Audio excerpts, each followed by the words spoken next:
Je suis Abigail et j'ai habité 1 an au Proche-Orient avant de travailler 8 ans au sein d'une ONG humanitaire chrétienne dans l'organisation d'événements et la communication.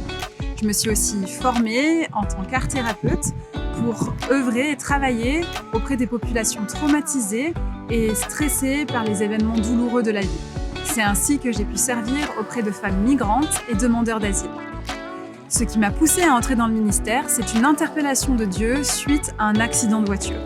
Alors que j'ai été arrêtée physiquement et professionnellement, j'ai senti qu'il m'appelait à le servir à plein temps. J'ai déjà fait de nombreux voyages au Proche-Orient pour servir les églises locales sur place.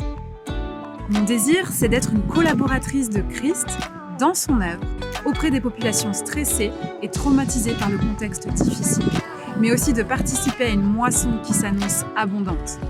Je me rends donc régulièrement sur place en tant qu'art-thérapeute où je sers avec une autre croyante qui a fondé un centre de guérison et de restauration intérieure à travers l'art. Nous proposons des ateliers où nous utilisons des outils comme la peinture, le collage, le dessin, le modelage, mais aussi des ateliers d'expression par le mouvement.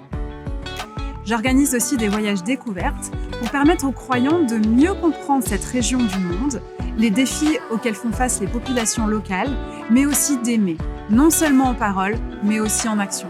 Cela permet aussi d'encourager les croyants sur place dans leurs défis quotidiens. En francophonie, je me déplace dans les églises et j'équipe les croyants pour qu'ils comprennent mieux ce peuple et qu'ils soient des témoins au quotidien de l'amour de Dieu pour eux. Ce peuple au Proche-Orient est considéré comme un peuple non atteint, car la majorité d'entre eux ne connaît pas encore leur sauveur. Je suis à 25% de mon soutien.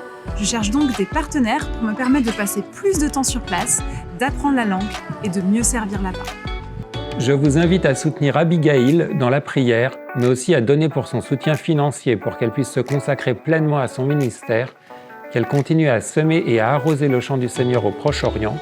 Je vous invite à faire déborder votre générosité en cette période de fin d'année pour participer à cette moisson abondante, aux effets éternels et pour la gloire de Dieu.